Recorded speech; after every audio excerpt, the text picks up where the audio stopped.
I can make, okay, yeah, we're recording now.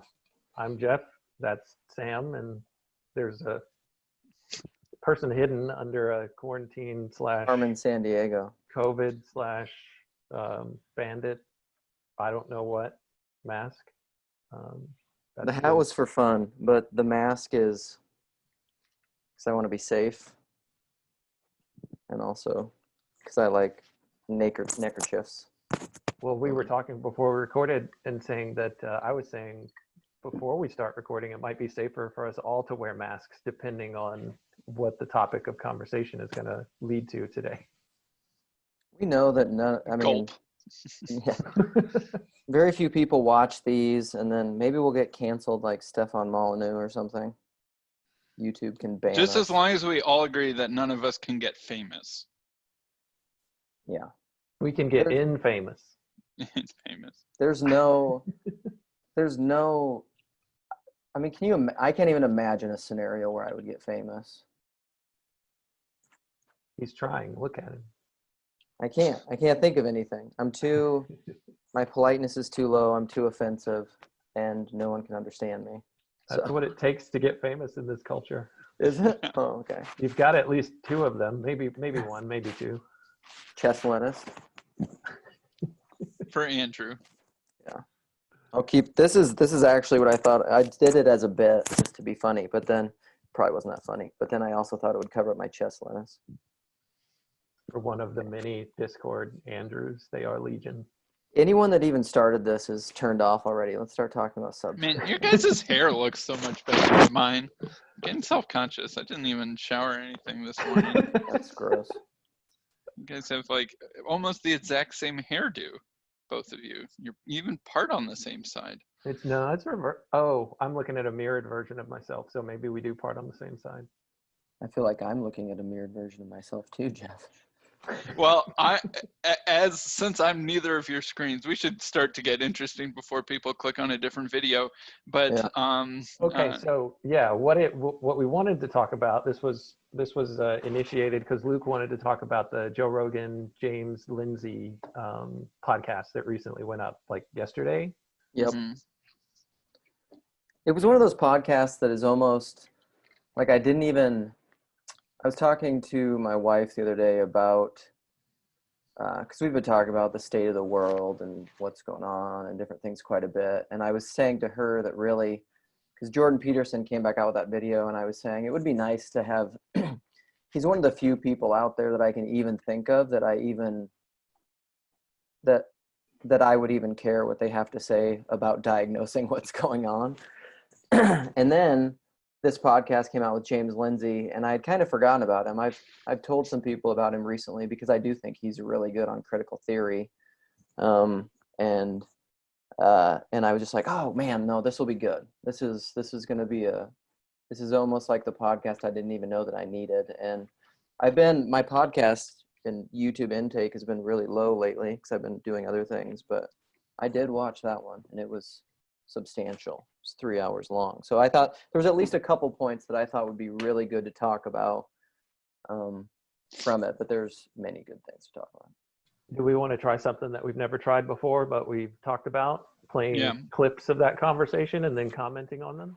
Let's do that. That way it'll help our viewers not feel like they're completely lost on context unless they watch a 3-hour video, and it'll help focus our discussion. So I think we should do that.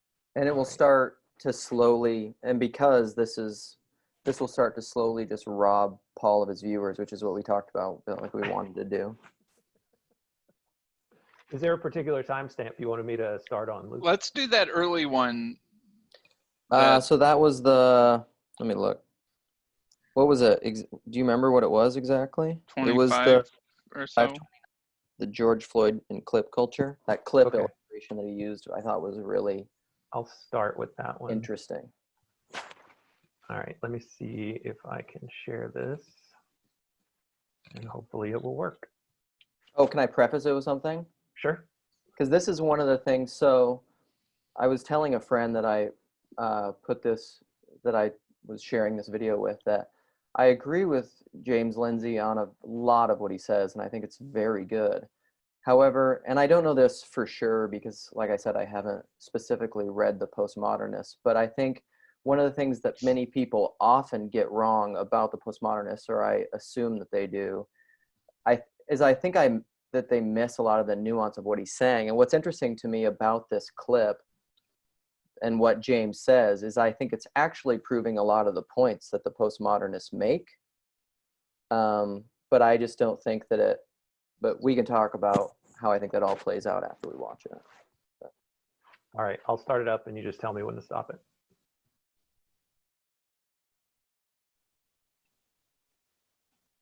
Michael Brown got shot. Do you think when things happen like the George Floyd murder, that it just it opens up a door and this stuff comes through, and then the vibration changes, like it moves to a higher frequency because it's more common? That's right. That's right. And I mean, there's a lot going on here too, right? So the George Floyd case is actually fairly straightforward because, I mean, 8 minutes and 46 seconds is fucked up. There's nothing else to say about it. I mean, dude, 20 seconds is fucked up. I know. Especially if you've got the guy three down guys, already. and how hard is it to put cuffs and put the guy? George Floyd was a big fella. He's Sure. a big, strong fella, but there's no reason not just put a knee on the man's back. Exactly. And then how long do cuffs take? Right. Once the guy's cuffed, you get him in the fucking car. And let him do what he's going to do in the back of the car. I guess they had some sort of animosity, personal animosity. That's what I've heard, yeah. Which, I would wonder if that would move it to first degree murder. I have no idea. But what we have now is this culture where video goes viral, right? And this is a striking thing. So it's really more prominent it's pretty clear you could see the video with George Floyd, but if you back up to Michael Brown, it's more complicated in Ferguson. Mm-hmm. Because, the short video that went viral in the first place was, a few, not very many seconds clip of this unarmed black guy getting shot by a cop. But it doesn't tell the preceding story, which has now come to light, that involved, him trying to take the cop's gun and like wrestling with him and charging at him. So a more complicated story. Is that true though? Do we know that for a fact? I'm not. I'm scared of that narrative because, I don't. But I'd heard that narrative, but I'm like, I would hate to get behind that. Sure. And that's actually my point. So I was sent a video. I'm going to skip tracks to a different video because I want to make a point that we live in a. This is the part. Mediated world now, right? A mediated epistemology is what I would call it. The media itself, social media. So all of us participating are able to spin narratives around like a 30-second video. So the other day, this guy sends me a video on Twitter, and I watch it, and it's some black guy with a microphone and like in a radio studio, and he's like going, and he's like, these white people ain't gonna take it no more. They ain't gonna take it. And he's like yelling. He's like, they're gonna rise up, and it's obvious what you're watching. You're like, man, this guy's like, these riots are out of control. And so I wanted to share it, but it was sent to me on Twitter, and I couldn't figure out how. So I looked it up on YouTube, and so I had like a 40-second clip sent to me, and I'm like, about these riots. And I wanted to show it to somebody. And so I go and I find it on YouTube and I watch it, and it's the same thing, 40 seconds, and it ends. But the video that I watched is several minutes. And then the next thing the guy says is, this president is divisive. This president is the problem. It's so divisive. He's causing all this division. And it's like, holy shit, he's actually talking about Trump. And then I kept watching, and he's like, President Obama has got to go at the end. And so it depends on which part of that clip you see. The story changes completely. I watched the 40 seconds and I was like, holy shit, this is the riots. And then, oh my God, it's about Trump. And then boom, now it's this dude railing about Obama several years ago. Oh. And the video was sent to me because it was going crazy with the implication that it was about the riots, but it was about Obama. That's crazy. So this is like the deal, right? What we're seeing isn't always the whole story. Right, and we live in this clip culture now, which is a real problem. Right, and we piece together the story we believe based on, our prior assumptions about it. Like the Covington case. Can you pause it? Where the kid was just... So that was the main thing that got me thinking. And then they go on to illustrate the Covington case, which I don't know if people are familiar with that, which is where those boys, like the guy with the Make America Great Again hat, they were in D.C. and there's some Indian man that walks up to him beating a drum, and they get this screenshot, this snapshot picture of this kid looking very smug. Like the first time I saw it, I was, repulsed, but it's a perfect illustration to go alongside with what he's talking about with this clip, and how context and the greater context gives you a different, how you can use clip culture to push propaganda and make people, what he essentially goes on to say is how narratives inform our interpretation, and how much context you have, that informs your interpretation of things. So essentially what he's doing is giving an argument, a broad argument for I think essentially what a lot of postmodernists said, but also like there's Kierkegaard in there of like the inherent subjectivity of interpretation. Mm-hmm. But then he's saying like a lot of that, the whole story, he gives that line, the whole story, and that's the thing that pinged to me, because I was just like, it reminded me, and this is why I asked for that historicism quote, Jeff, on Discord, is that, so there's a couple things. So our interpretation is bound on time, in time, and how much context we have and how much information we have. The problem is that how far out can you extrapolate that? Because even in the clip, he said I had 40 seconds, and then I had a few minutes, and then it was more minutes, and the whole thing was like an hour, and the narrative changed 3 times within those shiftings of context. But then I was thinking, like, what if you just extrapolate that out forever? Right. Like, essentially, you'd have to have all the context to be truly objective. You'd have to be omniscient to be truly objective. You'd have to have all the information. Or you'd still be subjective. You'd just be better at being subjectively whatever. Right. And that's Lewis sort of says that too in that historicism quote, because even if you had all the information, you can't see it all. Mm-hmm. And it's very much the Vervaeke relevance realization thing. Like, part of what this reminds me of is, I think Tripp published, it was Tripp, our other corner of the internet friend, who published an article about salad bar theology, right? Yeah. Where people will take small little Bible verses and sew them on pillows, or use them, or, sewing on pillows, fine. But even worse, taking them out of context to prove some sort of point in an argument. And it's like, you take some clip from the Sermon on the Mount that's 1 sentence long. Oh, okay. Well, what if you take the 5 sentences preceding it? What if you take the whole Sermon on the Mount? What if you take the whole book of Matthew? What if you take the whole Old Testament leading up to the Sermon on the Mount? Then suddenly, every time you do that, it looks a little different and a little different and a little different. And you can't even but even like if you, it's kind of, the Bible illustration maps perfectly onto the time one, because like even if it were possible to take the whole Old Testament into context, which is kind of like the difference between systematic theology and biblical theology, you can't do it. You can't keep all of that information in your focus, in your salience. It's impossible. You can't do it. And so like what I think this goes to show, I think, is that, and this gets into later things with James Lindsay, and this gets into my greater critique of not only like woke stuff, but like, this is what James' illustration, I think, points at something that I don't think he even sees. Like, he sees the brokenness of woke religion, but he doesn't see that, like, that knowledge and your awareness and what you can focus on can ever give you objectivity in the way that he wants to get it. Right. We're always filtering. We're always prioritizing. Like, I could tell you a history of the United States, which was about the length of each blade of grass on the lawn of the White House, right? And just chapter after chapter. Well, blade number 500,642 grew 1/4 of an inch in the month of April in 1784, and and it would all be true, and it would be boring as heck, right? And it wouldn't help you understand anything, right? We always are filtering and prioritizing information to help us make sense of what's going on. But even that makes sense only makes sense if there's a goal that is sort of the orienting function to prioritize through.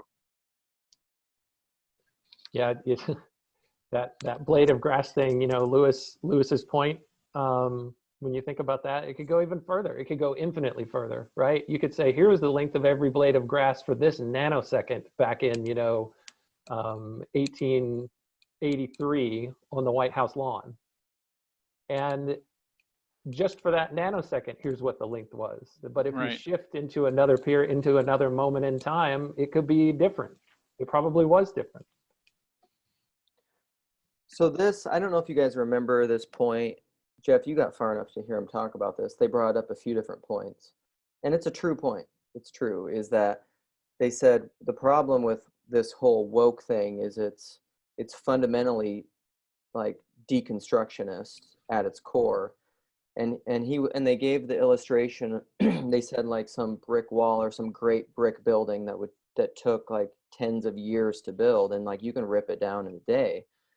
And so like it's really easy to rip down, it's really hard to build. True. This is the problem though with, I think, the James Lindsay or the Eric Weinstein or the Brett Weinstein Stein whole program. And I would say for like rationalist, foundationalist Christians, what I think none of them see is their way of knowing is the same.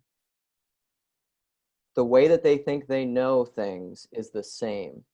And this is why I think deconstruction is so valuable, is because deconstruction, Sherry said this the other day on the Discord, and I thought it was profound, or said it to me, which actually her husband said.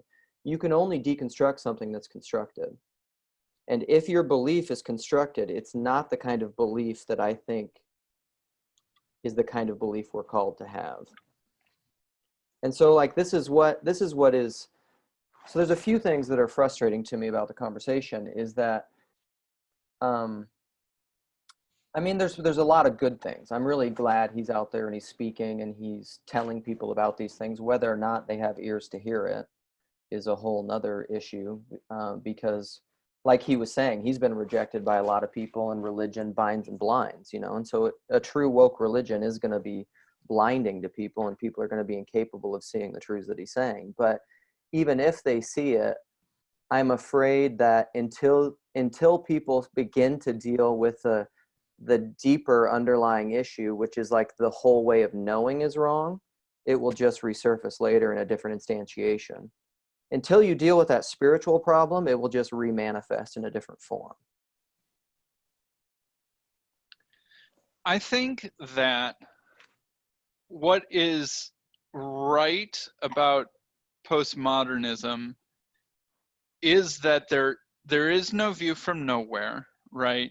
And because we can't memorize the length of blades of grass on the White House lawn to understand US history, like I said, we always have to organize our information for a goal, right? And that goal needs to be a goal that can perpetuate itself into the future. It needs to be a self-sustaining goal, or it goes extinct. So everything to some extent that exists has been able to capture to some degree or another a good self-sustaining goal, right? That's sort of like a Darwinian point. And that's related to power and the acquisition and use of resources and all that thing. So almost everything is not objective. It is subjective and has this relevance hierarchy prioritization mechanism that is self-interested. And that is sort of postmodernism's point. But the thing that it does that is weird is it like makes it suspicious, right? Like, how dare you perpetuate yourself, right? But the thing that's weird is that postmodernism then is almost like, I don't know, parasitic, right? That it's like, hey, you do things that are not objective and that are in your own self-interest. It's like, well, yes, everything that exists does that to some degree, or else it wouldn't really exist. And so it like attacks that, but it itself needs those sorts of things to be able to critique, right? It needs self-sustaining processes that it can critique. So it's like this parasite of guilt or something, like this parasite of suspicion.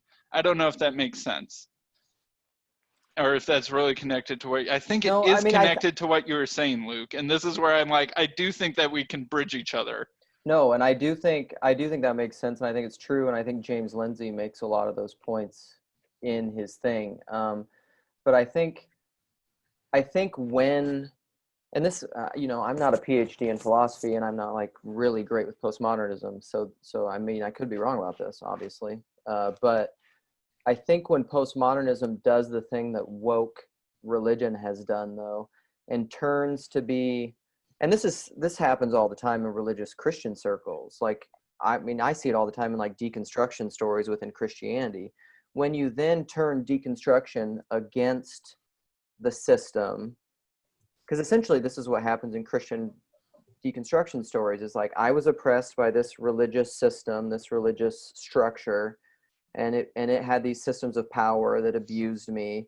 But then what often happens, and I won't say it universally happens, but what often happens is then those people coalesce together into a group that then argue for the overturn of those systems and the replacement with they use, and this is what happens with the woke, this is the whole Marxist connection to like woke religion that he's talking about, is that if you then turn that deconstruction into then an inverted play for power against the patriarchy or against whatever sort of oppressive system, whatever building has been built that you're trying to deconstruct, right, then you're trying to build a new building, but just a building where you're king.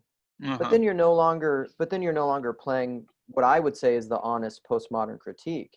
You've then become the modernist, using postmodernism to then disabuse and establish new hierarchies where you're king.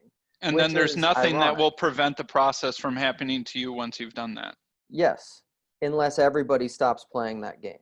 Right. Which right. is or if thing. people just, or if people are like, yeah, I'm self-interested, get over it. Sure. Right. Like the Nietzschean sort of reaction against that, right? And that's what the path to, there goes fascism, right? Or something like that. Because I think that's the honest way forward. And then I want to know what you think, Jeff, because Sam and I are chatty. Yeah. Is that I think you have to admit the inherent subjectivity of all of your conscious knowledge and being. I mean, it's just, I think if you don't acknowledge that, you're really blinded to some things. However, that doesn't mean that you can't simultaneously acknowledge and goals. We all have goals. We all have things. This is why I don't like when people talk about absolute truth. Like, do I think there are true things out there? Yes, but you can never see them in a purely objective way. Like, that is impossible. I do think they exist, and I do think that you can orient to them, and I do think by their fruits they will know. And that's why I say time is a revelator a lot, is because outside of time, when time has played its role, all things will be revealed. I think it will be apparent to everyone, and not all the things are the same. But we don't ever have access to that at this point now. But I think we have to live in a place that acknowledges both of those things, that never becomes a power play to manipulate and control other people. Completely lost my train. There were two things that I wanted to talk about. One was more applicable to what you were just saying, Luke, but the other one was from something earlier that you were saying, Sam, just a minute ago. And that is, we were talking about the dynamic of where the postmodern critique is used to disabuse those in power that are oppressing from their power, and then they kind of put themselves on the throne, and then it becomes a kind of an ironic situation. And there's nothing to stop that cycle, right? So I recently read 1984 for the first time, and if I understood what I read, and I'm not just picking things out that I read and saying, oh yes, here's what reality means because I just read this and it's top of mind. What the party, the people who are essentially in control of everything, did in that narrative is they left behind the idea of, yeah, I'm trying to do what's good for humanity. I'm trying to be the good guy here. They say, no, I am trying to be selfish and I want power, and that is it. And I am not hiding that from anybody, and that is what I am doing. And in that book, that's what stopped this cycle, is they just said, power is what we're going after, and that's it. Yeah, the Nietzschean rebellion against the postmodern critique. Right. And then there was something that you were saying earlier. or that you were saying just then, Luke, and I can't remember what my thought was, so I'll probably abandon it unless you can remind me of what you were just saying. Oh, I remember what it is now, because this is a thought that I had when watching part of the James Lindsay interview. So you were saying, you know, I don't believe that 100% truth, absolute truth doesn't exist. I just believe that we can't fully see it or know it, at least not right now, until everything just comes to the fullness of time, I think. We can't know it in a conscious, articulable way. It's too big.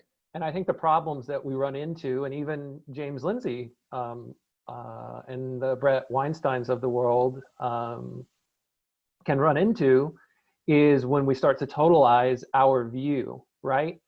It may be true that James Lindsay sees the world better than somebody who is enmeshed and deep in critical theory sees it.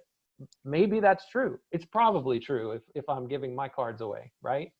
But it does not mean that James Lindsay's view is the totalized view of the world. And so from that perspective, you know, there is a certain element of truth when they're going down this weird rabbit hole. The critical theorists are going down this weird rabbit hole of saying, hey, the scientific viewpoint that's just focused on these measurable facts is the only way to ultimately see reality. When they are critiquing that, there's a certain level of truth there, because absolutely. And Peterson has said this too, right? When you take out the anomalous, you are leaving out the part of reality that sometimes tells you what's wrong with your way of seeing the world. Right. And, you know, I do like how Lindsay says there are very well-meaning people who are trying to do the right thing that have kind of taken on this critical theory way of seeing the world. And I appreciate that. And there are hucksters, right? He said there are hucksters too that are taking advantage of this. That exists in all fields. There are hucksters in the hard sciences. There are hucksters, obviously, the critique of religion. There are hucksters in religion, you know. There are hucksters in every way of seeing the world, and there are also genuine, as best as they can be, genuine people who are just trying to make sense of life as they're The line experiencing. between genuine people and hucksters cuts across every human heart.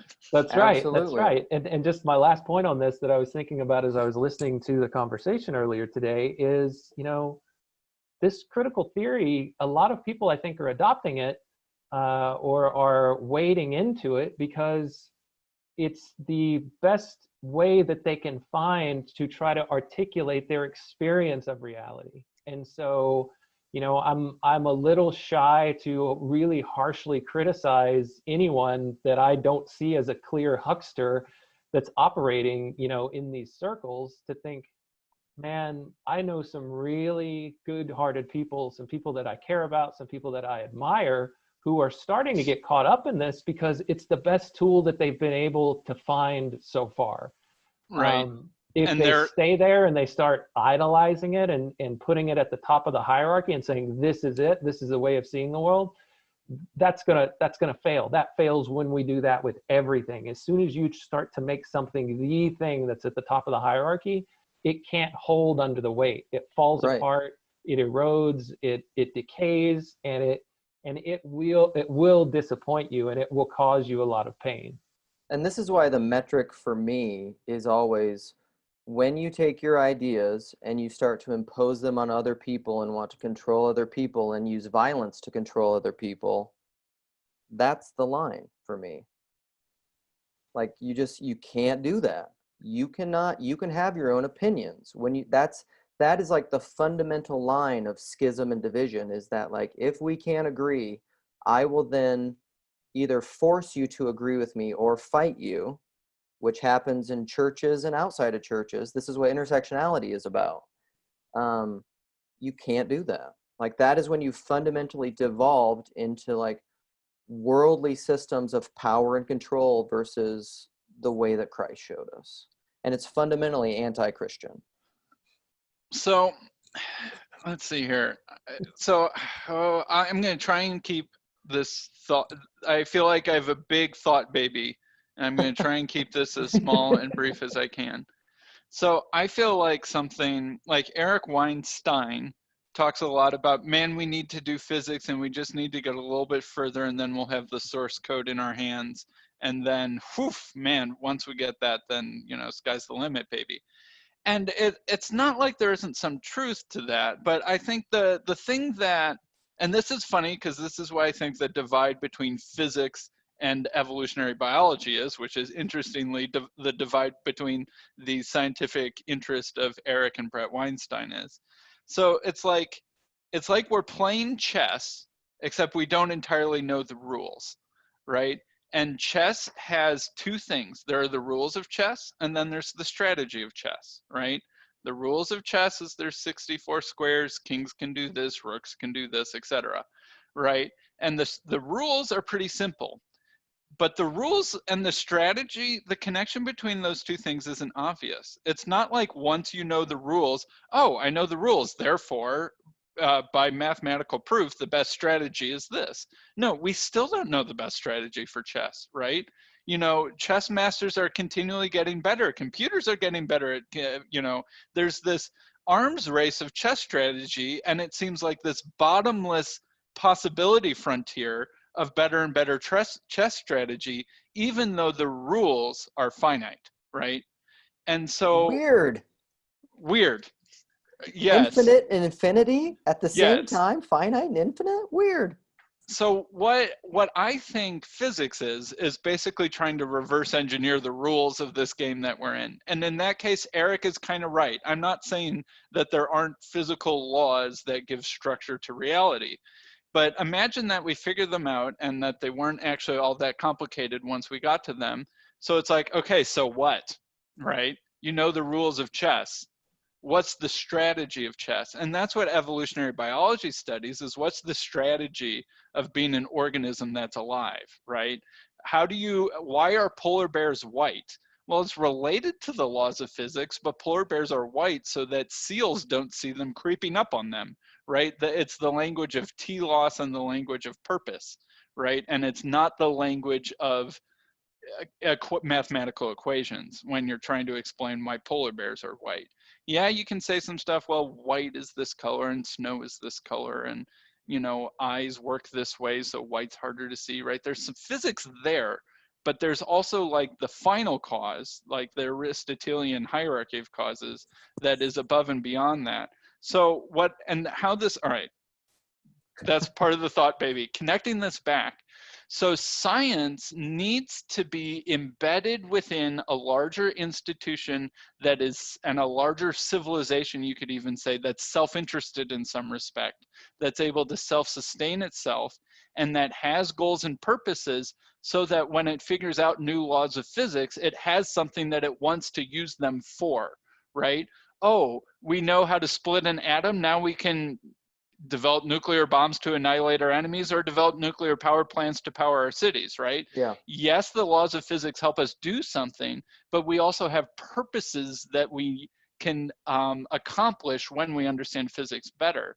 And so the postmodern critique of science is kind of right, because scientists think that, oh, just figuring out the source code is the goal, and that the goals are obvious, kind of Sam Harris style, like, oh, well-being, duh, Yeah. and anyone who's logical knows what is good for our well-being. So figuring out the rules and figuring out the purpose is the same thing. And it's like, no, they're very, very, very different, and they're not as connected as you think. And so that failure to recognize that distinction, that you are figuring out the rules because you have goals, and those goals are nested in this big autopoetic civilizational system. That's where postmodernism can say, yes, you are doing science for your own benefit, right? And it is to perpetuate the system. And then they paint the system as white supremacist or whatever supremacist. Right. And then they can say science is for the maintenance of white supremacy. And there's actually something right about it, even if there's something almost equally and oppositely wrong about it. And that's what James Lindsay can't see. And that's what Eric Weinstein can't see. Yeah, no, I think that's true. And that's like, I mean, that reminds me of that Peugeot video, is that science is nested in religion, is essentially your point, is because religion is science, even evolutionary biology can never get you to like, it's the difference between prescription and description. It can never get you to prescription. It can't get you to being, it can't get you to consciousness. It can't get you to like the seer. which is why all these atheistic scientists are becoming panpsychists, because it gives them a seer. And it's exactly what you're saying about embodied knowledge and the limits of propositionalism, right? Yeah. And it butts into the is-ought distinction, right? You can't get an ought from an is, right? You can't jump that divide. David Hume was right. Yep. And those sorts of things. And Esther, by the way, David Hume is not so bad, but whatever. Is Jeff gone? Did we lose Jeff, or I mean, or was he just like, man, Luke and Sam are chatting up the whole thing. I've got better things to do on a Saturday. He maybe texted something because, Friday. or he maybe messaged. Oh, there he is. I stepped away. I got an important phone call that I had to take. Oh, our bad. Okay. Well, that was a good break because I think I just ranted. Sam ranted, but I think it was good. And then we could go, if you guys are okay with it, could we go to the point where Rogan asked him about hope? Yeah. Because everything, James Lindsay will be talking about this whole woke culture and everything and how pervasive it is and how it's taken over colleges and how it's basically ubiquitous and infected everyone, and how it's a cult and blinding, and like he lays out a case that seems fairly dire. So then Rogan is just like, do you have hope? And then I thought that his response to that was interesting. And we've been touching on it a little bit, talking about whether or not you can truly have hope in an atheistic frame. I mean, and what that all means. But you guys want to do that, Clint? Is one of the timestamps in the comments? That was the one that, like, it was 1:20. I put it in Discord. Sam had it. You guys talk for a second. I'll find that quote or the timestamp. I think it's 1:28:15, if I remember right.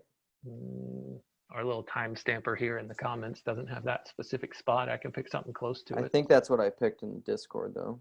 Oh. 1:28:15, but whatever. Let me I remember right. Discord. Sam's looking it up.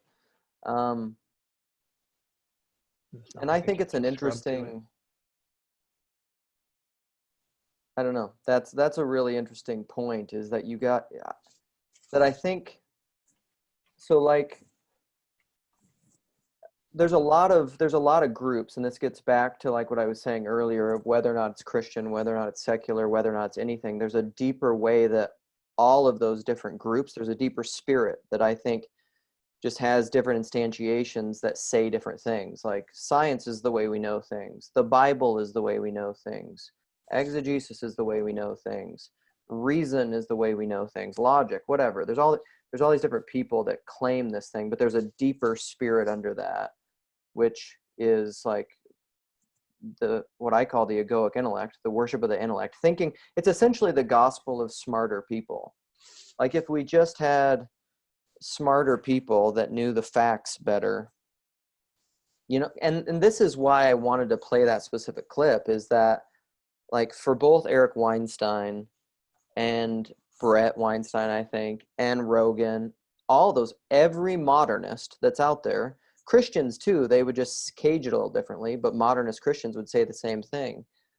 People with the right facts preaching, people with the right facts preaching, expository preaching, right? Preaching the right facts to the congregation. That's what will protect us and save us. And so I don't know. It was an interesting section for James, but and I say this often, but like I think holiness is the way forward. I think obedience is the way forward. And obviously those things are going to overlap with like, what's the right information, obedience to what? I mean, you're going to have those conversations. But it's communalized, not decommunalized, not abstracted information, embodied, communalized, contextualized obedience, that the easiest way to describe it, and this is a nebulous term, which is why I think people don't like it, that is rooted in love. And then I think people will say, like, people will really, in an interesting way, we've had this conversation before, Jeff, people will take like, well, love is this. Love is telling people hard truths that they don't want to hear. I thought love is love, Luke. That's the only definition you need. Right. Or you can't even argue with it. Well, or people will say that because that's a big kind of propaganda LGBTQ thing. Love is love. I mean, I see the t-shirts all the time, and yeah, and My you can't neighbors argue with have it. the lawn signs. Yeah. Right, but like both of those things are still, I would contest, playing in the realm of thinking they know, having totalizing things that they want to impose upon other people. Like I would say, you know, if you want to say love is love, and that's your conviction, and you want to live your life that way, you know, that's your prerogative. Like if we're in relationship to each other, we can talk about it, we can have those conversations. I'm not going to control you. But it's the same way of like some more conservative leaning Christian just being like, listen, LGBTQ love is love person, you're walking toward a cliff and you just don't know it. So the loving thing is to stop you, and I need to legislate that. It's trying to control other people and calling it love. But this is why I love the family illustration so much, or even like the marriage or the parental illustration. You know, you love your spouse or you love your kids if you have a healthy relationship over time that doesn't end up in division or brokenness or resentment or bitterness or anxiety or animosity or whatever. That is how you measure love. And that's why I think living in the modern world where everybody is so abstracted in technology or through Twitter or through anything, or even conversations on Discord, even though I think it's a little corner of the internet that does it much better than most places. Like you can't ever really know if you love people until, I don't know, I've said it before, like love ultimately over time stops at arm's length because it's not Gnostic. Like it's an embodied real thing that we have to be. So I don't know, there's my rant, and I don't know if we have the clip. We have the clip pulled up. One moment, please.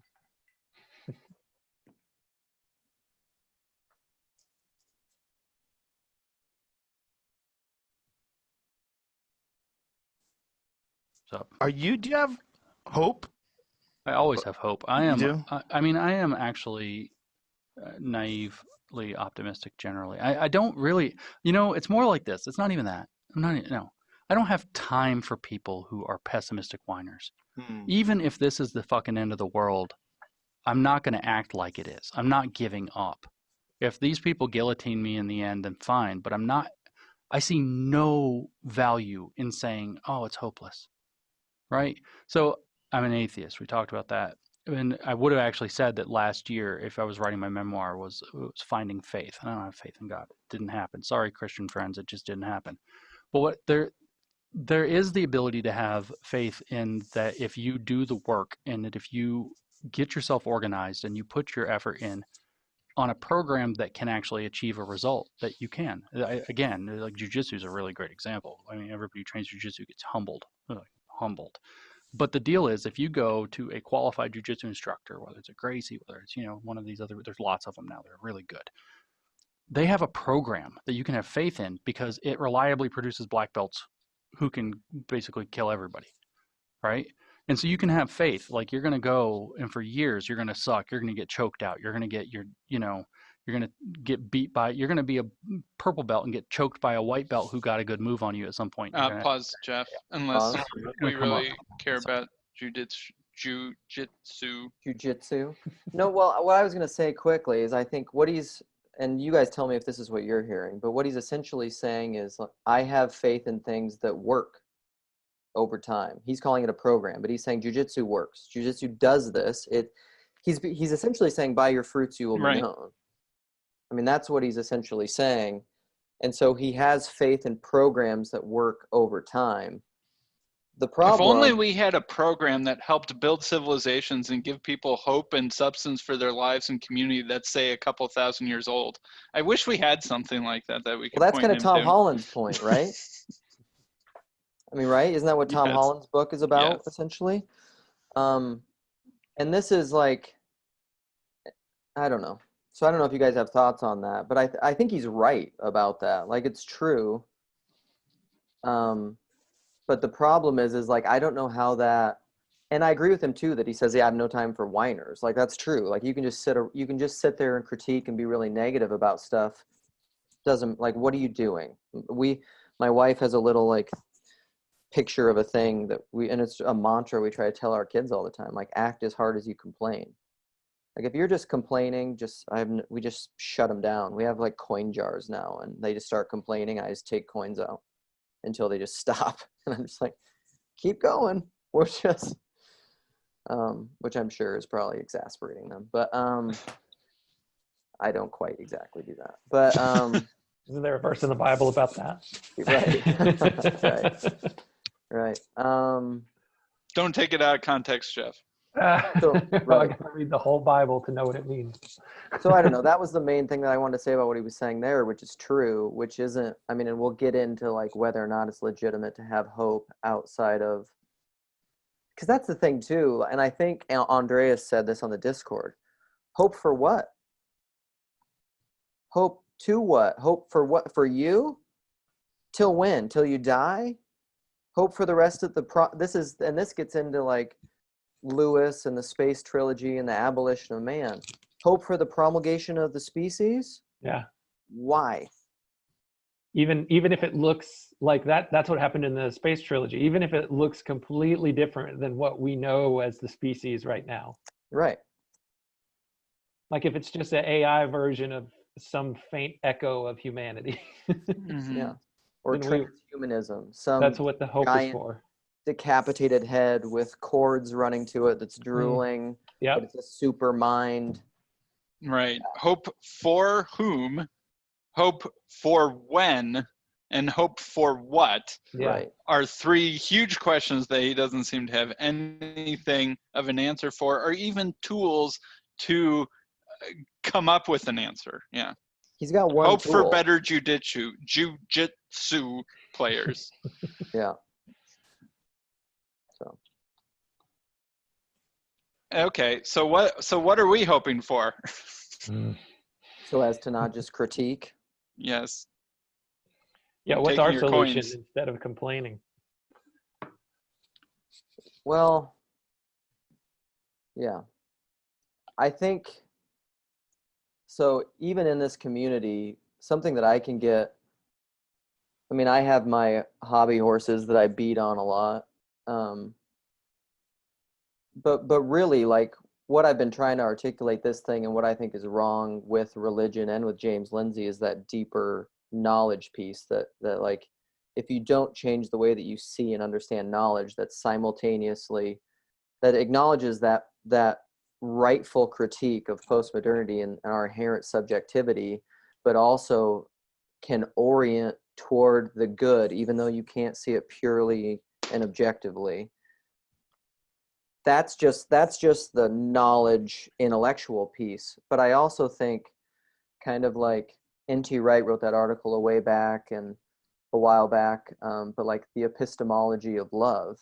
And this is something that Michael has said. I can't remember where he got it from, but it's true. But it's a quote of like, you can only really know what you love, which is very reminiscent of 1 Corinthians to me and 1 Corinthians 13. And so I think it's almost like love, and that arm's length love, and that is, and then that is the way that we really know.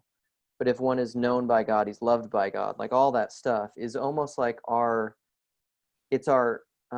embodied material protection against Gnosticism. Like you can't, whenever you're going to turn up that dial to a 12 in your abstractions and argue about all these points, right? I get worried at 11. Right. Well, I wanted to get radical. You can't, like, at the end of the day, what matters is, like, all these ideas are great. Talking with you guys about these ideas is great. James Lindsay going on Rogan is great. But again, like, I guess my point is that my hope is never invested in those conversations apart from embodied love. And what's interesting about James Lindsay is the example that he gave that gave him hope was a very embodied kind of knowing, right? Jiu-jitsu is a very embodied thing, I presume. I've actually never done martial art. But like it's, learning different moves, and he's talking about you're butting up against reality, right? Which can be someone else's fist or leg or whatever. And it's like, learning to get better because you're confronting a reality that's bigger than yourself. And it's like that clip from Jordan Peterson that Paul played recently, the one where he's with Roger Scruton in England, I think, where Jordan defines the transcendent as error, right? When your models fail, that is you bumping up against the transcendent, which is the thing that your model is approximating, but which will constantly surprise your model because your model is inadequate and will have error. And so, and that's how it improves too, because it's anti-fragile, right? The feedback from the transcendent allows a good model to keep improving and adjusting and strengthening itself.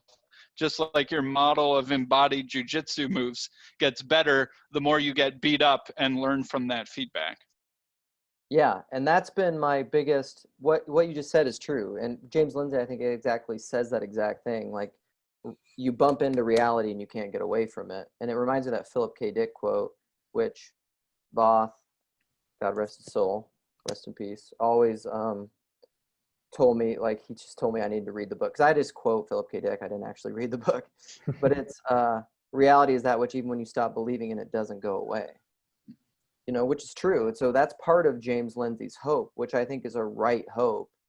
The problem is he just thinks he sees reality pretty clearly, and that, you know, these other people just need to fix their errors. But this is the problem for me. So to take the log out of our eye, which is why I've always tried to, my problem with Christians is very often, like, we'll see the errors in woke religion, we'll see the errors in James Lindsay, but we don't often turn that hard analysis back at ourselves. And this is why I think it's so important to realize that I think woke religion came out of Christianity, and confessionalism, because that's the thing. Like you were just saying, if truth manifests in error and your models no longer work, as Jordan Peterson says, if you systematize things in such a way that you automatically exclude any error, and if or cut off the feedback loop from the error. Right. And you will know this well, Sam, from all of your history, but like, and this is my church experience. Like, if you go to a church that says, like, in order to become a member, we have a statement of faith with these 12 issues, and if you don't agree with them all, you can't become a member of the church. What have you done? You've systematized excluding people who don't agree with your propositions, divorced from embodied love. It's just all in the head, and you've kept them out of the community. So then who gets in the community?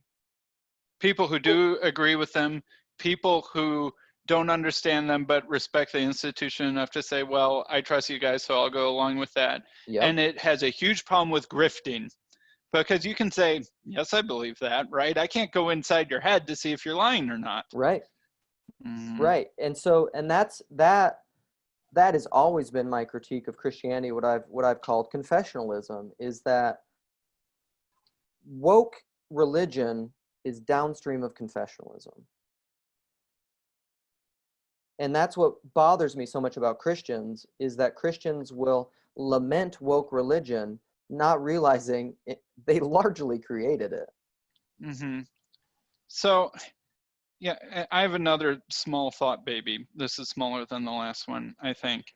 But I think that some part of what's missing in this sort of woke critique is that there is a place for submission, right? And that there's something good about submission, although perhaps this isn't the right critique, because suddenly you see people taking knees all over the place, but which is some weird. But that's not real. It's not. It's real. It's like I don't know what that is. Something you don't know again. That's divorced from communion and relationship. And what's the chapter in Romans where Paul says submit to authorities because they're in place by God, right? The basic point. And speaking of verses that can be very abused when taken out of context, like who is the attorney general that Trump had from Alabama that got fired? Jeff Sessions, and he would tout that verse a lot, and it's like, you know, it works best when the people who aren't in charge are the ones saying it, not when the ones who are in charge. Submit to me. Right. But then the question is, okay, submission has a place, right? And I'm not saying submission has a place, which means often there's a hierarchy of submission, right? But then who gets to be at the top, right? Who is worthy to be submitted to? And that's really, Of course. who has an answer? Does anyone in Sunday school have an answer? Yeah. And that connects with, like, Luke, when you and I talked about Philippians 2, right? Like, Yeah. because Jesus went all the way down, he's the one who's worthy to be all the way elevated, Yeah. right? And that's the answer, is the thing that is, because I mean, there's something about Christianity that is an institution that is self-preserving and autopoetic, right? Autopoetic being one of those vervaeke words for basically meaning self-perpetuating, and it takes care of its own needs, right? Christianity is an institution that feeds itself and grows and sustains into the future. And that's why, and it's so good at it, it's the longest standing institution of such in the world. And that, but it is not subject to the postmodern critique of it's all for your own power, because when the church works best, and this is the goal that it's oriented towards, and the hope that we have that it will one day be a perfect manifestation of, is that it is the hierarchy that is downward looking, right? The leaders are concerned with the bottom, and the bottom submits to the top, and it is healthy and it is sustaining, right? The leaders don't only look to the bottom, they go to the bottom. They go to the bottom. That's what Jesus did. And this is, shout out to Julian. I hope, like, this is Julian's big critique with Christendom, is that when you make Christianity into like a governmental power structure that's tied to worldly systems and powerly systems, it inherently has to be tied to control and dominance and violence, which is fundamentally opposed to the way of Christ. If your leaders don't lord it over you and say, submit to me, that's not Christian. But even the Hutterites have their hierarchies and have their rules. They might not use violence, but they use shunning and social pressure as their coercion, right? Because even the Hutterites are a self-sustaining, self-perpetuating community with their own rules and their own structures and their own sin and their own hucksters, right? So like, I mean, I get I see you, Julian, but sometimes I feel like the Hutterites don't even understand what they're doing themselves. Well, I think Julian, I don't mean that as a critique of Julian, but no, even the Hutterites are a Christendom unto themselves. Well, that I mean, I'm not familiar enough with their stuff, but I think Julian would acknowledge they definitely use shame and manipulation and control and all that. All that is tied into sin, you know, whether or not, I don't know Hutterite culture well enough to know. Well, I'm not even saying like it's bad per se. I'm just saying every religious community will have those mechanisms of self-sustaining and self-perpetuating. The ones that didn't are gone, right? And that's what I mean by the postmodern critique, is like, to say that you're only interested in your self-preservation, it's like, well, yes, everything kind of is, or it doesn't last. Well, and so the things that have lasted are good at sustaining themselves. Yeah, that's the Paul, like, without individuals, nothing changes. Without institutions, nothing lasts type thing. Right, but institutions can afford you things that you can't do without them. And that is another thing that gets missed, is it's not like if we just got rid of all structures that everyone would be completely free to do whatever we wanted. We need structures to do what we want, right? I need roads to drive where I want to go. I need a hand that has a specific structure so I can grab things, right? It's structure that both affords and limits. And I don't know. I'll stop. I don't know. I think that baby was starting to take shape right there at the end, Sam. You should keep going. Help me out. Help me out. Well, that reminds me of, did you guys ever listen to that Sarah shared with us, that City is Liturgy podcast, which had, there was a guy who talked to Peugeot, who's writing a book on beauty right now, but he talked about the idea that that's one way that you could conceptualize and conceive. He talked about city structure and city planning in a very Peugeotian way, but he was saying one way that you could conceptualize roads is that they are it's like, what did he say? He said it so well. They're essentially like a collective memory, and even paths through a forest. Like what you could think of is like, this is what works, and that's why everyone uses it. And so like what becomes a road is essentially like the collective consciousness mind saying like, this is where you go. I don't know if that's related to what you were saying, but that's what I was thinking. But then there's also the sense that like we have to have these, I don't know. I'm not as institutional, so I'm not willing to say we have to have institutions. I understand what you're saying. We have to have things that transcend the particular and instantiate and it self-perpetuate. Right. And so like whether or not that's an institution or a way or a like I would almost be inclined to say that it's something that is spiritual rather than like structural. It's like a spiritual begetting into the future. But then well, maybe it needs a little bit of incarnation on it too, I would say. No, for sure. But then it's like the revivification of the dead father. I was just saying that to my wife. It's like a because she was asking me this very question about hope right now, because I've started to wonder and like legitimately had concerns for the first time probably in my life. I'm really pessimistic at like high resolution and with people, and I can be really harsh, but like on a very low resolution, I'm like an intense optimist. Like I'm a universalist. So, and she was saying like, asking me essentially like if I have hope for what's going on now. And I was saying for the first time ever, I'm really somewhat, I have legitimate wonders if like large scale fears. Yeah, that like civilization could fall apart. Like if you zoom out even more, it doesn't concern me. Right. I think it will be fine. But I think there are like, I could legitimately see it happening rather than just thinking like, oh, that's just irrational fear and my mom. Like the 1,000 foot view is somewhat scary at the moment. Yeah, right. And I was talking about it to her in terms of spiral dynamics. Is like large picture, it's going up.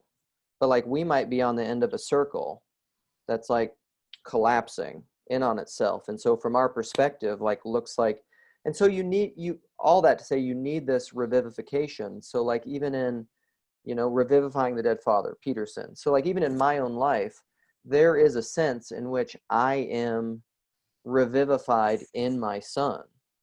I am in him in a sense. He's carrying my seed. And I think this is how ancients would have understood it. And so, and like even my faith is in him. But at some point, even that faith will need to go through a death and a renewal within him for it to be real, And so like we need. Well, yeah, the same pattern happened with us and our fathers. Yes, absolutely. And so my hope for the promulgation of faith and culture is more in like, and this is probably just because of my temperament, it isn't so much in institutions per se, because those are systems in which I place little hope and tend to view negatively. My hope is in like spiritual wooey morphic fields of spiritual begetting of transcendent spirits into further instantiations. Well, as long as you don't idolize your morphic fields. Right. Yeah. I do realize that's my proclivity. So, but I like James Lindsay, probably think it's right. Was there anything else from the conversation that you wanted to play or comment on, or was it mainly just those two clips? We could comment a little bit on what they thought about religion, I guess. And maybe we could rescue Jonathan Edwards, our American theologian father, from the belly of the whale a little bit. I thought they kind of threw him under the bus. They did. I've got religion and sin at the first 10 minutes. Yeah. Actually, let's play that clip. I think because that is, I think, where he talks about Jonathan Edwards and Calvinism and his definitions of good and bad religion. James's definitions. That's maybe why he couldn't become a Christian, is that's what he studied. Did he study Calvinism? Honestly, he doesn't seem to know very much about it. Well, he probably doesn't. He probably has a lower resolution view, but would it be lower or higher? But he probably, like when he was talking about his note takers, like there's just these varying degrees of how he used like a religious example. He said there's the lay people in the church who don't pay attention. There's the note takers, there's the pastors, and then there's the theologians, right? Who like really know their stuff.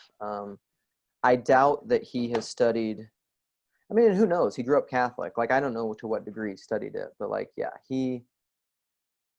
I don't know. I think I can throw Calvinism under the bus, and I know it pretty well. So, anyhow, we can play the clip. Sorry. All right. And I think it comes down to our natural religious impulses. Yeah. That I think, I mean, you know pretty well from my background, I don't believe in God. I'm an atheist. How dare you? Oh, well, we get along. And so it's like, I still do think that we have certain impulses underneath that lead people to build religious structures around themselves and have religious, thoughts and feelings and want to have spiritual development and all of this. And so religions can kind of do one of two things. I used to be kind of hard ass about religion and like tough, like, angry atheist kind of picture, but thought about it more, and which you're not allowed to think about things and change your mind now, but I did. And what I realized is that some religions look up. They're like looking at God and they're afraid of sin, but they're paying attention to God. They're thinking about renewal. They're thinking about redemption. They're thinking about forgiveness. And then some religions look down, and all they do is look at the sin, and they focus on the sin. And that's where the witch hunts came from. That was when the Calvinists got like, fire and brimstone, Jonathan Edwards screaming, sinners in the hands of an angry God. You're hanging on a spider's thread above the fire. Those events were 100 years apart. Because everybody's full of sin. Next thing you know, they're killing witches. So it's like you start focus. If you look up, then religion can be great. It can actually lead people, if they spiritual development, community, so on. But if you're looking down, you're going to start obsessing about everybody. If you're obsessing about sin, you're going to start obsessing about everybody else's sin too. Yes. Because you're going to want to like. There's this feeling with, again, reading Robin DiAngelo's White Fragility. There's this feeling like that she doesn't want to feel alone. Like she has these struggles and she doesn't want to be alone. So she's a white lady? Oh yeah. Robin DiAngelo's a white lady who goes in and for like $12,000 a pop does these corporate seminars. What? And, yeah, 12 grand for 2 hours and teaches, she goes in and tells white people that they're racist and then like interrogates their feelings when they get defensive about it. Oh my goodness. It's like the biggest corporate training hustle ever. And her idea of white fragility, you can't disagree with it. There's no way to disagree. I've absolutely like rammed it on some people on Twitter who are these wokies that come and try to trash me. And I just say, Wokies. a little bit like white fragility. And I give some reason that's kind of out of the literature. And then they are like, I can't have white fragility. I'm whatever. And it's like, oh, that's definitely, you're getting defensive. Defensiveness is one of the symptoms of white fragility. You just want to deny your complicity in the system of racism that you benefit from. And it's just like. Okay, he's going off. Let's talk about religion. Kind of talking about wokeness and white fragility. First off, I should say the witches were burned before Jonathan Edwards gave that sermon by about 100 years. Let the record state. That'd be a good thing to know.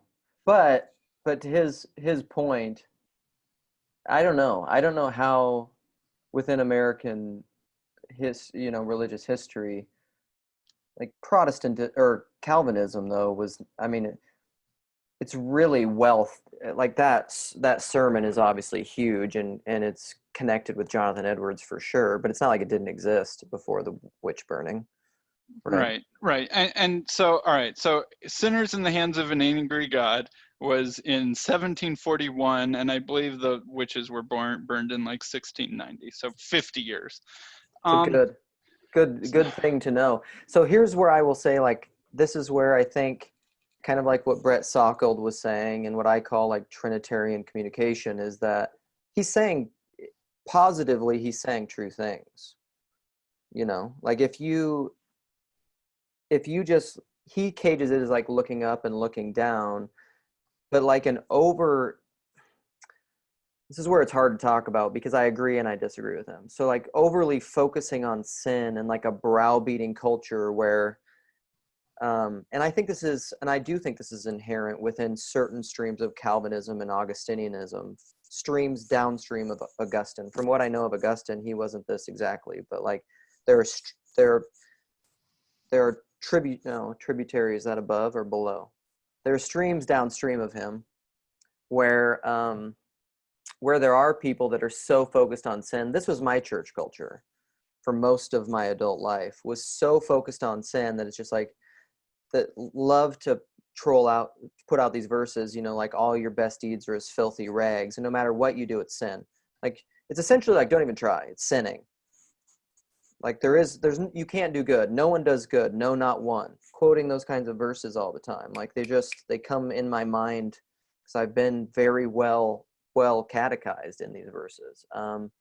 And there is, and I will say from my own, I won't universalize it because I don't know other people's experience, but within my own anecdotal experience, that was debilitating. There were certain sin things that I struggled with that I was just like, there's nothing I can do.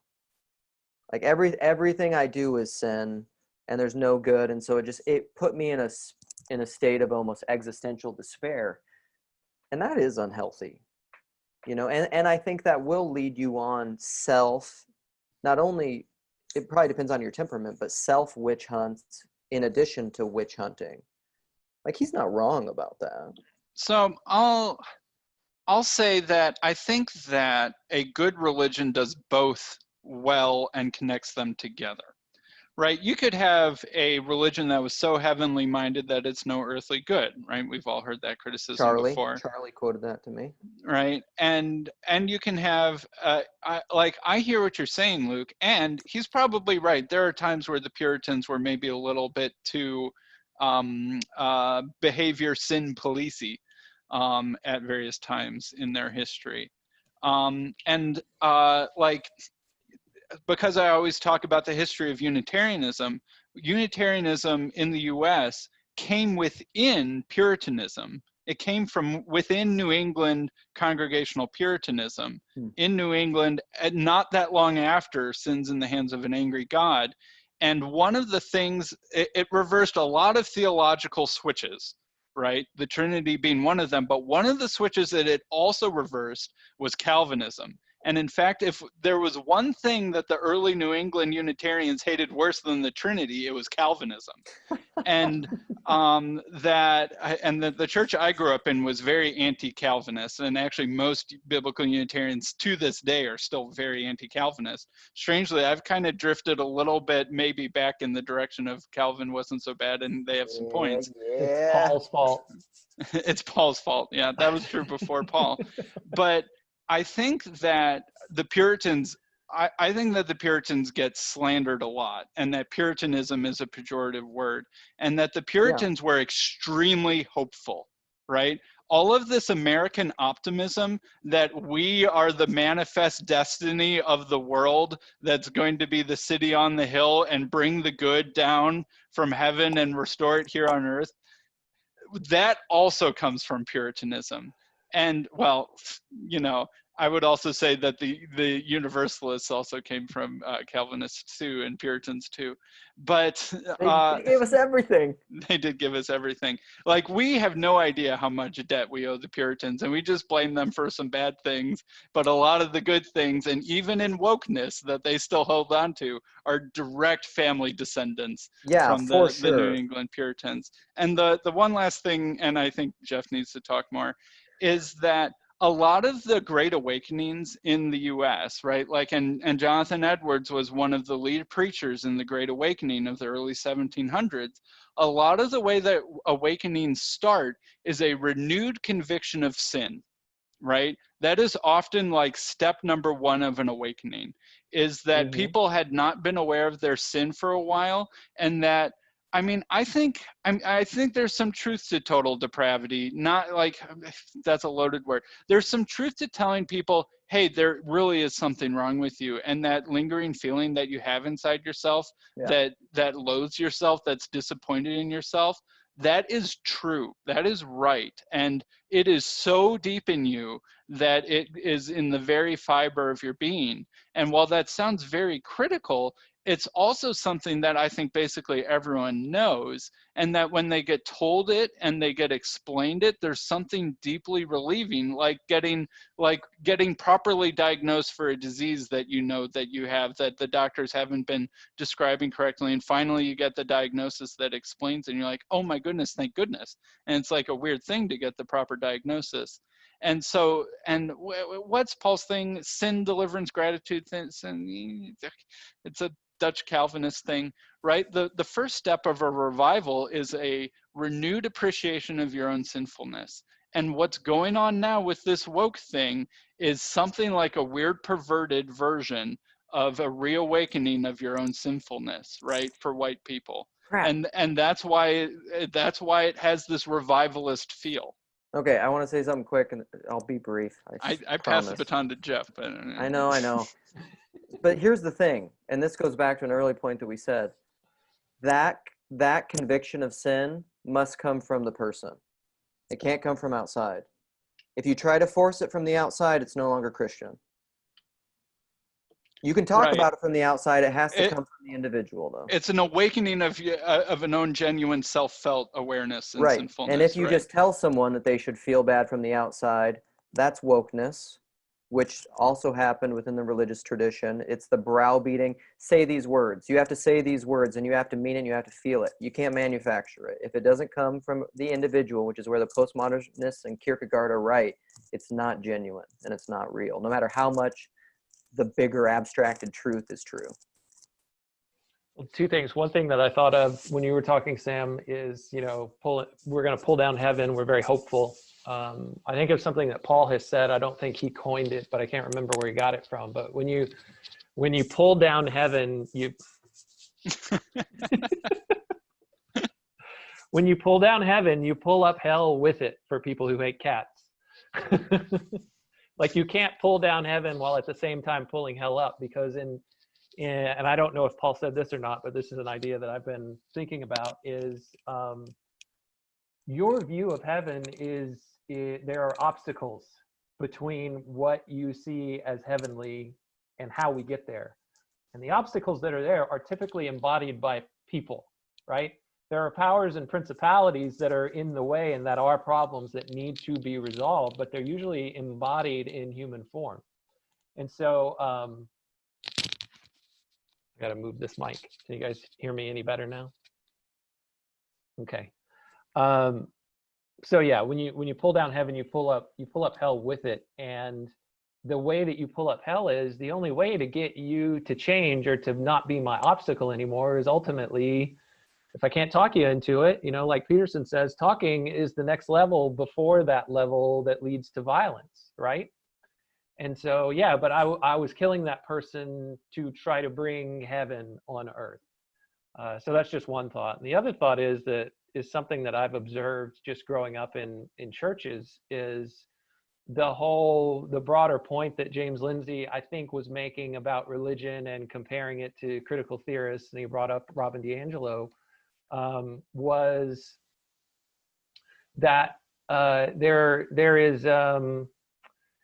the churches are really good at focusing on sin,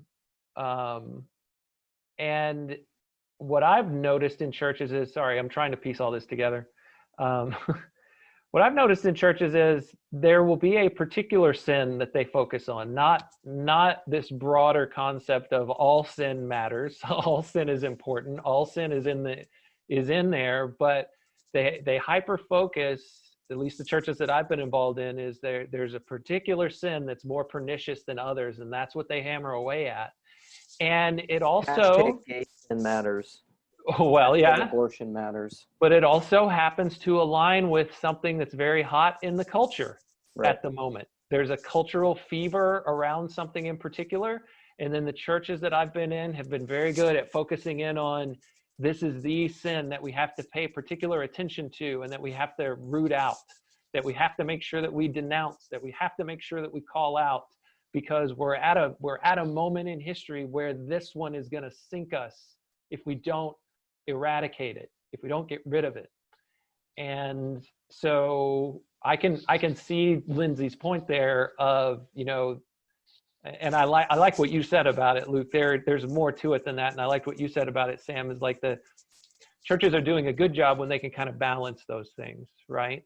But yeah, this idea of focusing in on a particular sin, and I'm going back to my thing before, my totalizing thing is, if you totalize one thing, that makes it erode, that makes it decay.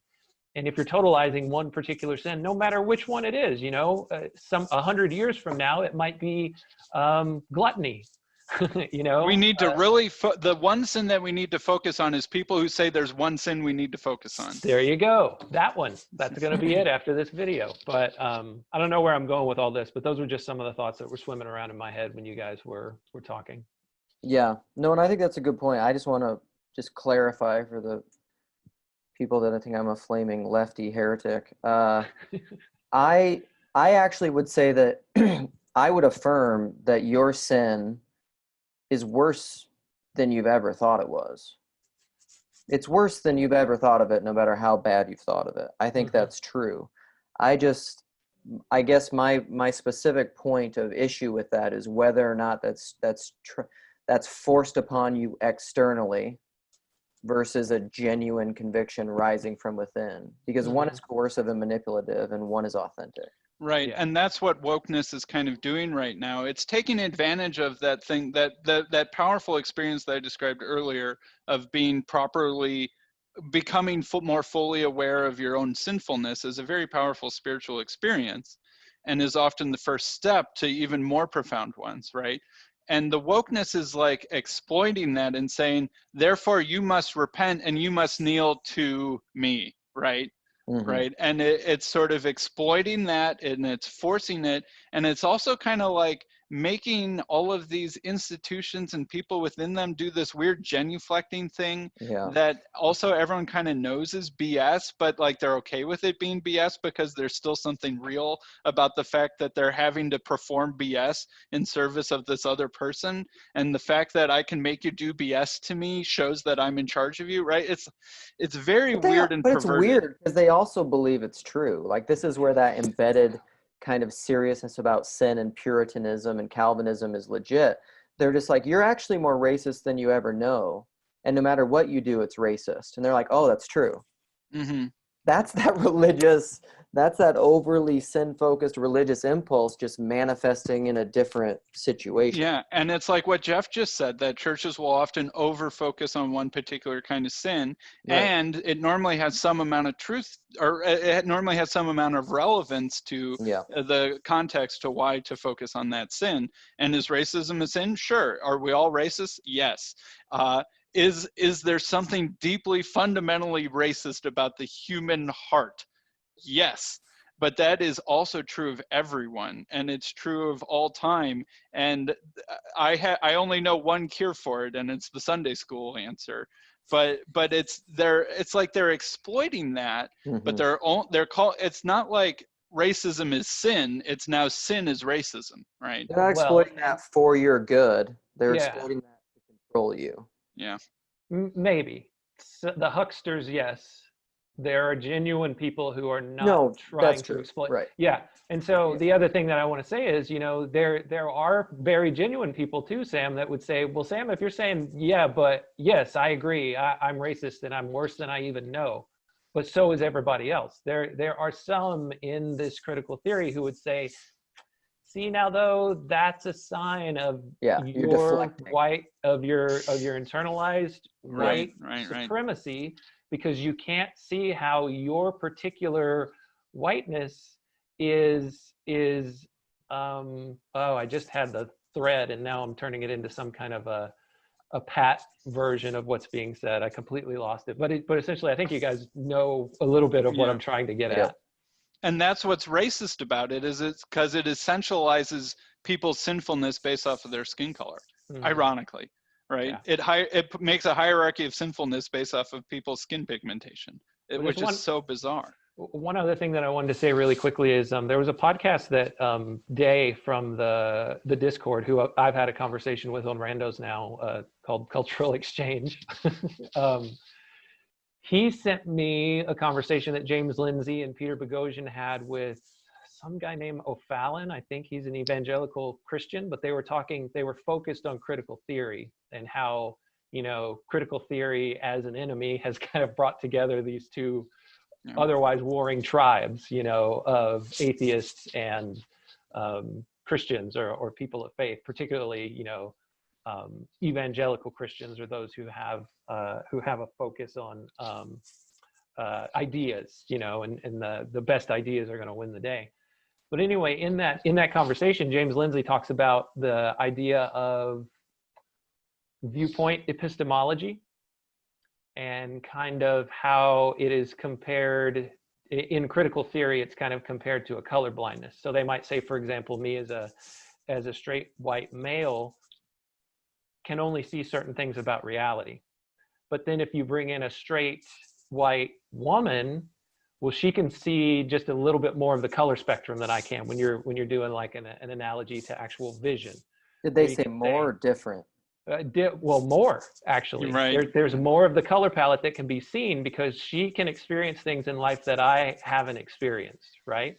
But can also, she experience yours too? And the yeah. Well, and that's what I wanted to get the to. insinuation is seemingly Yeah. the further down everyone lower on the oppression hierarchy can understand the perspective Right. above them, but not vice versa. Sorry, It's Jeff, we're stealing your unidirectional. point. Yeah, no, you know, you're following it exactly. And so I can see all of that. I can say, yes, it is absolutely true. And I think this is the example that I used with Day when he and I were chatting about it back and forth in a separate private message.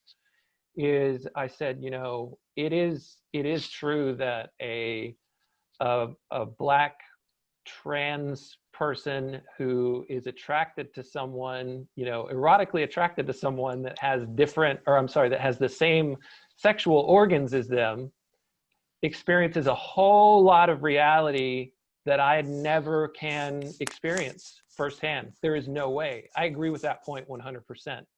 Can they see more things in the color spectrum than I can?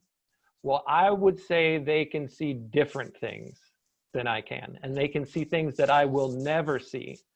And so I could take that argument even further, and Jordan Peterson has done this, and he said, yes, absolutely. But you take that to an almost infinite level, you keep going deeper down. Well, there is no one who will ever know the reality of being my father's second son. Mm-hmm. There is no one alive besides me who will know the reality of what being Jeff is like. And no one can ever experience that.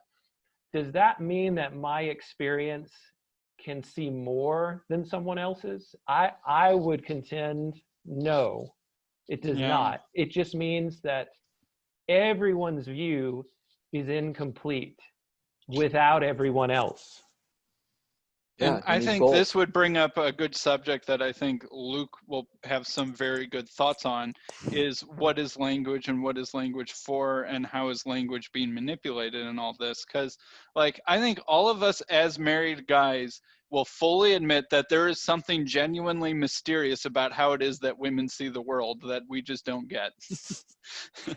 Right? I feel that way. Like Paul said that the other day, like, you know, he's still learning things about his wife, and they've been married, I don't know, 30 or whatever years it is. Right. And that's like, you know, you have a model of your wife. There's the reality of your wife, and your model will experience error, which is the transcendent reality of your wife, and you'll need to update and change it. Right. And we have some model of what it's like to be a woman, and it is shockingly imperfect sometimes. So there is something about standpoint epistemology that is kind of true, right? But what seems to be manipulated about it is like what we said, that they put it in a hierarchy, right? And it's unidirectional. One direction can see everything else. One direction can't see everything else. But then like what you were saying, Jeff, is there any hope? Can we get out of our epistemological islands, right? Is there any, you know, escape from our own entrapment inside our own subjectivity consciousness place? And that's what dialogue seems to be for, right? I think we would all agree that we like dialogues like the one we're trying to have right now better than just thinking in our head, because like I think that Rogan and Lindsay talked about this, is like when you just think and don't do anything real, you can end up in weird places, which is why you should garden or something like that. And that, so I think that dialogue is how you get thinking to butt against reality, right? Like what we're doing is we're taking these weird abstractions that have their strengths and weaknesses, their affordances and their blind spots, and we're butting them up against each other's, right? To try and be that transcendence that gives feedback to each other. And hopefully we can all improve from the process. And what seems to be happening is that wokeism, postmodernism has just such a supreme suspicion of the purposes of language that they don't allow for that to be a thing. And then they cynically use their own view of language to try and manipulate language to pump out their own ideas, right? Because they think that that's all that language is for. So if language is just manipulation, then we need to have, if there's racist language, then we just need to have anti-racist language. And we need to hide our intention by manipulating the meanings of words and obfuscating and using duplicative meanings and definitions and stuff like that, where white supremacy means one thing to most people, and we use the word white supremacy, but we actually load it with a whole bunch of things that it doesn't mean. And then like it slowly infects people's thinking, right? And it's like anti-dialogue or something. Done. You guys don't have to finish. I have to step away for a second. I should be available here in a few more minutes. Okay. Yeah, so, and I'm probably going to get going in a little bit, but I think, so this is where it's probably at some point I'm going to want to end up reading Derrida, who I think he's the one who coined the phrase logocentrism, right? Fallow logocentrism. Well, I've heard fallow logocentrism, but then I think when I was looking it up, all I came up with was logocentrism. But I mean, I don't know. That's not like that was contained all of his works in whatever I was trying to Google. But so the way that I think about that is probably, I think the postmodernists are right. It's interestingly, because I was talking about this a little bit with Preston actually. And it's interesting because as I was talking to him about critical theory and what I know of critical theory and explaining some things and Derrida and logocentrism and stuff. And because there are aspects of that I like. And Preston was saying like, yes, that seems really close to stuff you tell me a lot about how language works. And it's true because I think what if I could guess as to what I think, I'm cramping. Sorry. Every once in a while I just cramp. You ever have that happen where you just cramp and you just like hit the ground? Sorry. No. Bad. Sorry. I'll put my leg up. That'll help. But logocentrism is if I had to view it positively, or if I had to guess what it means positively, is focusing on words in such a way that, and I think you could see this exampled all the time in like doing biblical word studies or exegesis, is not, and this kind of goes back to your chess analogy, is it's not understanding words as simultaneously having definitions and boundaries, but also being symbols to something that's infinite and unrestrained in a way. And I think it reminds me almost of that Mark Vernon article that words have soul. And I think we experience this even in our conversations with our wives or with someone or anyone that you love and you disagree with. You can have conversations, and I think it's just the nature of how people work. Or another way that I think you can have a conversation with your wife where she says something and you're confused and you react to it in a certain way, and then she gets upset about that and you're like, but I thought you said this. But you're understanding that word in a very static way when she meant it in a different way. Or Paul says, I've watched this video with Jordan Peterson and Roger Scruton however many times, and it's the same video, but it keeps hitting me differently. Well, those are all the same words that you took in, but you, one of my favorite Lewis quotes, probably my favorite, what you see and hear depends on where you're standing and also the kind of person you are. That's the postmodern understanding that words are nebulous and fluid, but they are also solid and have definitions and intent. And I think positively, if I had to guess what Derrida is saying with logocentrism, is a negative controlling domineer. It's a use of language to control. Right. It's like what Peterson would say, like the negative male archetype or something like that. Yeah. Right. Like the evil old king or Right. something like that. So like if that's what postmodernists mean, that's my intuition. Like if that's what Derrida means by fallow logocentrism, that is an engagement in language as control versus communion. Like if you are entering a discussion out of this spirit of conversionism where you're just like, I think I know what's right and what's wrong, and you need to come to this point.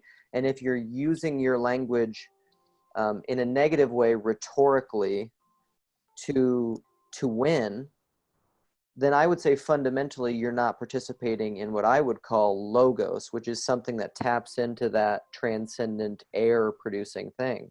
So that's where I would say, like, as long as we are having conversations where we are genuinely and authentically and as, I mean, we're always going to have degrees of self-deception, but in as authentically as we can, entering into a space that's more like a dance where we're like, I don't know where this is going to go, and I want to learn from you, and I want to participate in this thing that I don't think that I fully comprehend, rather than just like sneakily through my language subvert you to me because I see all this clearly out of the monarchical vision. Like, that's true. That is a legit critique. If that's what you're doing with language, I don't want any part of it. And if that's what Derrida is saying, yes and amen. Or, well, he's saying that's a thing, but that's like all of Western civilization is that, right? Well, and that's where it's like, and that's too, well.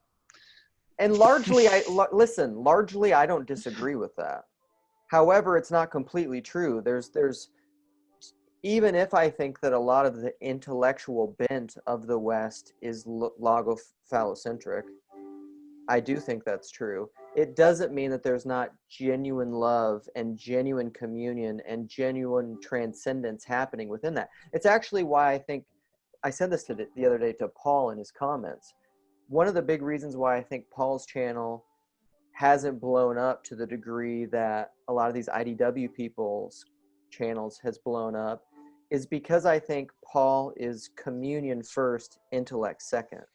And it's not because I think Paul is saying anything that's any less intellectually profound than these other people are saying. I think he's usually saying better stuff, if I'm frank. But I think Paul is more concerned with actually embodying communal dialogue and love in the way that I'm talking about. Paul is engaging with these randos apart from any desire, not any desire, he says he struggles with this, but largely over time, he has evidenced to me that he is showing participation in these conversations apart from the desire to get status. Yeah. All right. I'll venture in something that could get me in trouble. I mean, I do think that there is something that we deeply expect and want from male leaders to use the power of words to help shape the reality of the situation that we're in. Like, an example I'll give. Not that long ago, I was at my aunt's graduation party, or not graduation, retirement party, excuse me, right? My aunt was retiring, and so we were having a party to celebrate her retirement. And like, what's one of the peaks of the party?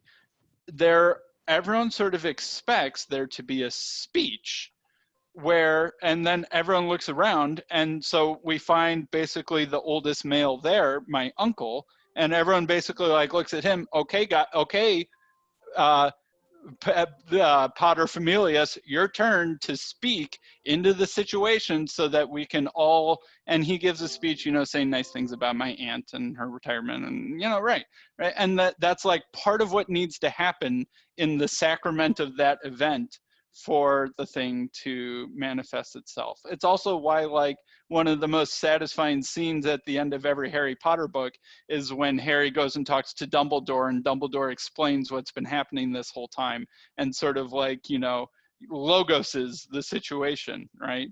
And so, there's something about that is really deep, and it is gendered, I would say, as sort of our mythopoetic expectation of that sort of thing, and that's one of the patterns of being, maybe even you could say. And so, but there's the negative archetype of that, right? Pearson talks about it. For every positive archetype, for every loving mother, there's the devouring mother. For every Dumbledore, there's the Voldemort, right? And so, and I think, you know, what I think our culture is forgetting the positive version of that and just attributing the negative and forgetting the balance. And maybe our culture needs to, maybe our fathers need to be rescued from some whale bellies to help restore the positive aspect of that more. And that's always something that the younger generation needs to do. And even then, there's something gendered about that, right? It's always the son that's rescuing the father from the belly of the whale. So yeah, I don't know. That No, was I my agree best with attempt for a biblical series style sermon. I agree with a lot of that.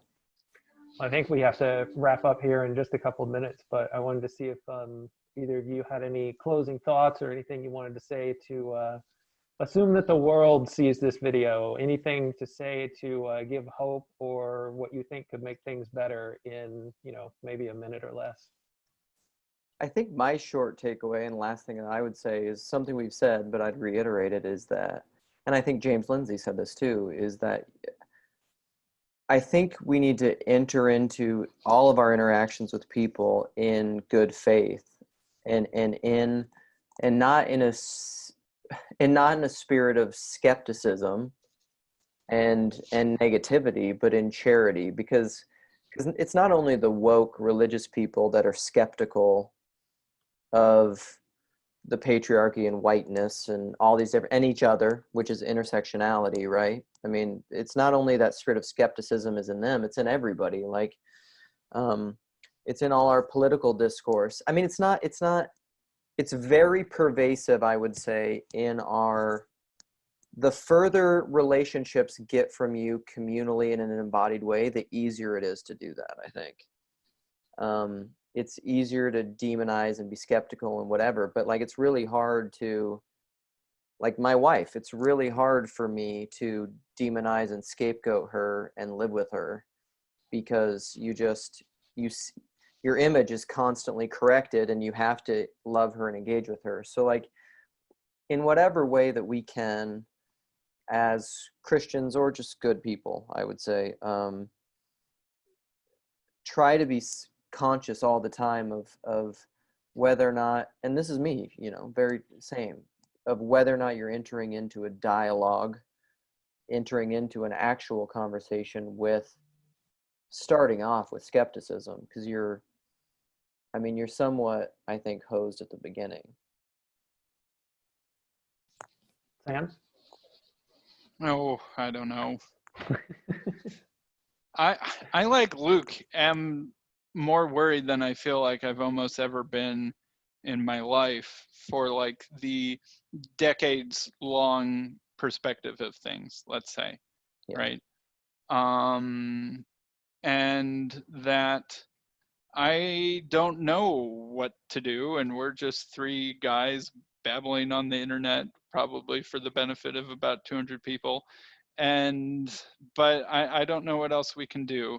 And I think that good faith dialogue and listening to each other can bridge our epistemological islands and can cause our own models to butt up against the transcendence of each other in a way that builds each other up and grows each other to make each other stronger and go into the future. And I don't know what else we can do, so let's keep doing that. Mm-hmm. I think I would just cap it off by saying it's kind of in line with the themes that we've had running in these conversations. Like for myself, and this is very hard, but it's something I have to keep reminding myself, is I have to be willing to be wrong. I have to be willing to let the anomalous actually speak to me rather than avoiding it, you know?